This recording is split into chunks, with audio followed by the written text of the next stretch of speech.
Hello hi കൂട്ടുകാരെ നമസ്കാരം. അപ്പം ഇന്ന് ഞാൻ എത്തിയിട്ടുള്ളത് കാളികാവ് ഹിമയിലെ ഞങ്ങളുടെ കൊച്ചു വിശേഷങ്ങളും കാഴ്ചകളൊക്കെ നിങ്ങളെ കാണിക്കാൻ വേണ്ടിയിട്ടാണ് കേട്ടോ. ഇതിപ്പോൾ ഞാൻ പറഞ്ഞു തരുന്നുണ്ടല്ലോ, അത് നമ്മളെ സന്തോഷമായിട്ടും ശരിയാണ്. അപ്പോൾ ഇവരായിട്ട് സംസാരിക്കാൻ നിൽക്കിയിരുന്നു കേട്ടോ. അപ്പോഴാണ് ചേക്ക് വരുന്നുണ്ട്. അപ്പോൾ ഞാൻ അങ്ങോട്ട് പോകും. സിദ്ദിഖ് സാറ് പറഞ്ഞപ്പോൾ ആർക്കും അറിയണില്ല, ചേക്ക് വന്നിടാണപ്പോൾ എല്ലാവരും അറിഞ്ഞ്. മൂപ്പര് നമ്മളെ സ്പെഷ്യൽ ഗസ്റ്റായിട്ട് വിളിച്ചത് തന്നെയായിരുന്നു കേട്ടോ. അങ്ങനെ മൂപ്പര് വന്നപ്പോൾ നേരെ ഉച്ചയാണ്. അപ്പോൾ എന്തായാലും ഫുഡിൻ്റെ സമയമായിരുന്നു. അപ്പോൾ നേരെ മൂപ്പര് ഫുഡ് കഴിക്കണോട്ട് കേട്ടോ കൊണ്ടുവന്നത്. എല്ലാവരും കൂടെ വീഡിയോ എടുക്കലും സംസാരിക്കലായിട്ട്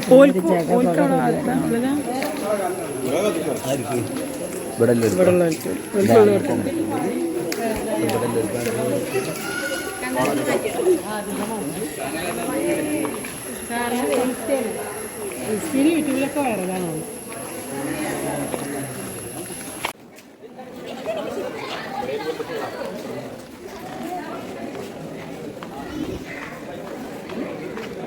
യൂട്യൂബേഴ്സ് ആശിപ്പളേ എപ്പോൾ അവള് സുബൈക്ക് ഫോട്ടോ മുട്ടിക്കണേ എന്നിട്ടോ ഓനെപ്പോഴാണല്ലോ കാണുന്നിട്ട് അഭിമാന നമസ്കാരം കണ്ടല്ലോ.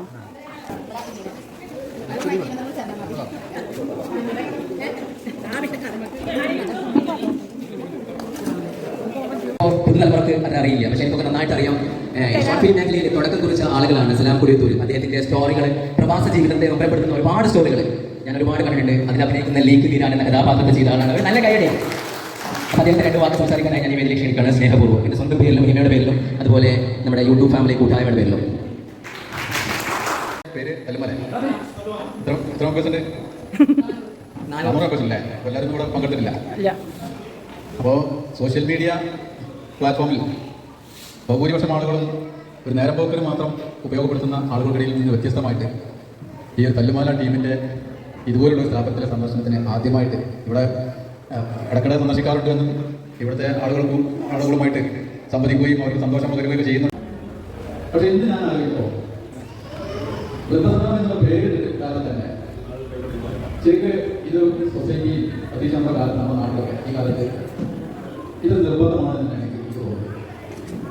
കാരണം എന്താണെന്ന് വെച്ചാൽ ഒരു ഘട്ടം കഴിഞ്ഞാൽ, ഒരു പ്രായം കഴിഞ്ഞാൽ, പ്രത്യേകിച്ച് ഈ സോഷ്യൽ മീഡിയയും ആൻഡ്രോയിഡ് ഐഫോണുകളൊക്കെ കയറി വന്നതിന് ശേഷം ബന്ധങ്ങളുടെയൊക്കെ ഒരു അവസ്ഥ നമുക്കറിയാം.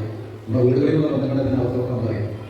അപ്പോൾ ഈ വീടുകളിലുള്ള പ്രായം ചെന്ന ആളുകളുടെ അവസ്ഥ എത്രമാത്രം അവരെ പരിഗണിച്ചാലും, മക്കളാണെങ്കിലും പേരമക്കളാണെങ്കിലും ഭാര്യയാണെങ്കിലും ആരാണെങ്കിലും എത്രമാത്രം അവരെ പരിഗണിച്ച് സന്തോഷിപ്പിക്കാൻ ശ്രമിച്ചാലും അവർ ഉദ്ദേശിക്കുന്ന ഒരു സന്തോഷം പലപ്പോഴും അവർക്ക് കിട്ടുന്നുണ്ടോ എന്നത് ശരിക്കും പഠനം നടത്തുന്നതാണ്.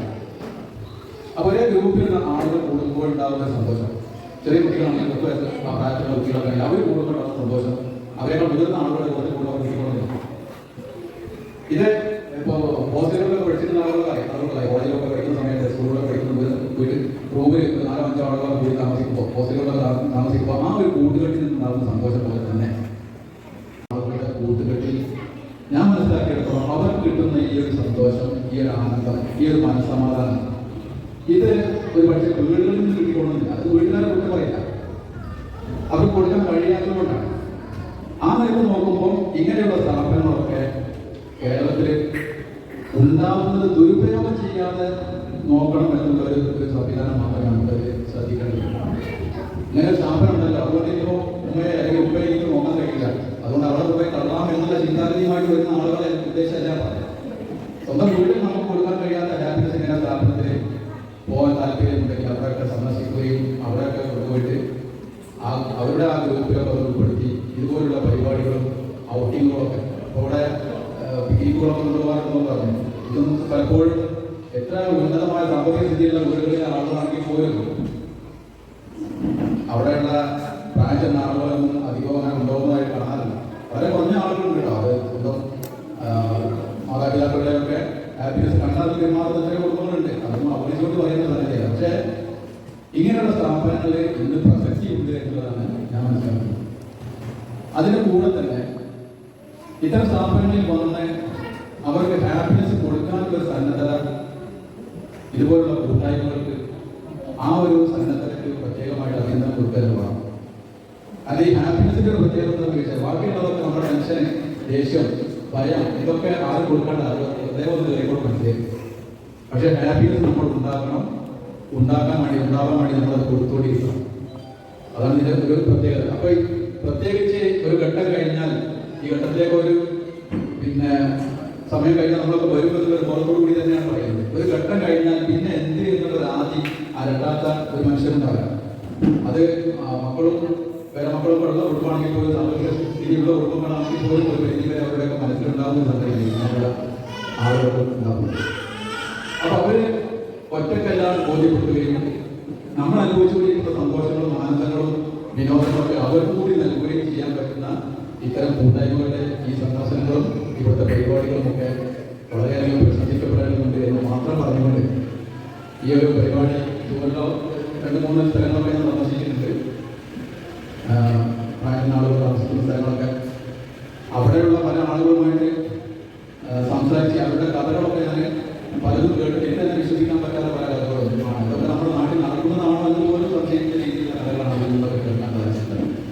അപ്പൊ എന്റെ മനസ്സിൽ ഞാൻ എൻ്റെ ഒരു മെയിൻ ഫീൽഡ് എന്ന് പറഞ്ഞാൽ പിന്നെ സിനിമ ഫീൽഡ് ആയതുകൊണ്ട് തന്നെ എന്റെ മനസ്സിലുള്ള അടുത്ത ഒരു ഉദ്ദേശമാണ് ഇത്തരം ആളുകളുടെ ജീവിതം പ്രധാന വിഷയമാക്കിയിട്ടുള്ളൊരു സിനിമ, ഷോർട്ട് സിനിമ എന്നുള്ള അർത്ഥം. ഞാൻ 2023 എൻ്റെ ഒരു സിനിമ ഇറങ്ങിയിരുന്നു. ആരെയും കണ്ടിരുന്നോ? കണ്ടിട്ടുണ്ട്. ഭിന്നശേഷിക്കാരായിട്ടുള്ള കുട്ടികളുടെ ജീവിതം, അവരുടെ കുടുംബങ്ങളുടെ ജീവിതം, അവരുടെ മാതാപിതാക്കളുടെ ജീവിതം പ്രധാന വിഷയമാക്കിക്കൊണ്ട് ഇറങ്ങിയിട്ടുള്ള ഒരു സിനിമയാണ് വണ്ടുകൾ കളിച്ചിട്ടുണ്ട്. അങ്ങനെ ഒരു സിനിമ ഇറക്കാനുള്ള കാരണം അതുപോലുള്ള അങ്ങനെയുള്ള ഭിന്നശേഷിക്കാരായിട്ടുള്ള ഒരു വേള ഈ പ്രായം ചെന്നവരെക്കാൾ പ്രയാസങ്ങൾ അനുഭവിക്കുന്ന ഭിന്നശേഷിക്കാരായിട്ടുള്ള കുട്ടികളുടെ വീടുകൾ, ആ വീടുകളിൽ നടക്കുന്ന അവരുടെ കഷ്ടപ്പാടുകളും അവരുടെ മാനസിക വേദനകളൊന്നും ഒരു പരിധി വരെ പുറത്തോന്നറിയില്ല. കാരണം ആ വീടിൻ്റെ ഉള്ളിൽ എരിഞ്ഞ് പുകഞ്ഞ് ജീവിക്കുന്ന ഒരുപാട് ജീവിതങ്ങൾ, അത്തരം ജീവിതങ്ങളിൽ നിന്ന് ചെറിയ ചെറിയ കുട്ടികൾ പെറുക്കിയെടുത്തിട്ട് ഉണ്ടാക്കിയിട്ടുള്ളൊരു സിനിമയായിരുന്നു. അതൊരു തിയേറ്റർ സിനിമ ആണെങ്കിൽ പോലും തീരുമാനിച്ചു പറഞ്ഞുകൊണ്ട് അപ്പൊ ഇങ്ങനെയുള്ള ചില വീഡിയോസിലൂടെയൊക്കെ സിനിമകളിലൂടെയൊക്കെ മനുഷ്യന്റെ മനസ്സിൽ മാറ്റങ്ങൾ വരുത്താനുള്ള ചിന്തകൾ കൊടുക്കാൻ സാധിക്കുമെന്നുള്ളത് മാത്രമാണ് ഞാൻ പറയുന്നത്. അതിനുള്ള സാധ്യത ഇപ്പോൾ വലിയ വലിയ ഡയറക്ടർമാരുടെ പിന്നാലെ പോകണ്ട, നിങ്ങളുടെയൊക്കെ മനസ്സിൽ കഴിഞ്ഞു വരുന്ന വിഷയങ്ങളുണ്ടാവും. ചെറിയ ചെറിയ റീൽസുകളാണെങ്കിൽ പോലും നമ്മൾ കാണുന്ന റീൽസുകളൊക്കെ ചിലപ്പോൾ നമ്മുടെ മനസ്സിൽ വല്ലാതെ കൊള്ളുന്ന വിഷയങ്ങൾ അവർക്ക് പിന്നെ ഉണ്ടാകാറുണ്ട്. അപ്പൊ നമ്മുടെ വിനോദങ്ങൾക്കിടയിലും പോകുമ്പോഴിടയിലൊക്കെയുള്ള റീൽസുകളും വീഡിയോസിലൊക്കെ ഇതുപോലുള്ള കാര്യങ്ങളൂടി വന്നിട്ട് ജനങ്ങളുടെ ശ്രദ്ധ ഇത്തരം കാര്യങ്ങളിലൂടെ മാറ്റാൻ സാധിച്ചാൽ നമ്മുടെ ഈ ഒരു റീൽസ് ആയിരിക്കും അതിന് അപ്പോഴേ അർത്ഥം ഉണ്ടാകുള്ളൂ എന്ന് മാത്രം പറഞ്ഞുകൊണ്ട് ഇവിടെ വന്ന് നിങ്ങൾ കാണാൻ സാധിച്ചതിലുള്ള സന്തോഷം രേഖപ്പെടുത്തിക്കൊണ്ടും ഇനിയും നമുക്ക് കാണാൻ നേതാക്കളുടെ പ്രാർത്ഥനയോടുകൂടി അവസാനിക്കുന്നു. അപ്പോൾ ഇത്രയൊക്കെയുള്ള ഇന്നത്തെ വിശേഷങ്ങൾ. ഈ വീഡിയോ നിങ്ങൾക്ക് ഇഷ്ടപ്പെട്ട ലൈക്ക് ചെയ്യാനും ഷെയർ ചെയ്യാനും കമൻറ്റ് ചെയ്യാനും മറക്കില്ല. അപ്പോൾ okay, bye bye, thank you.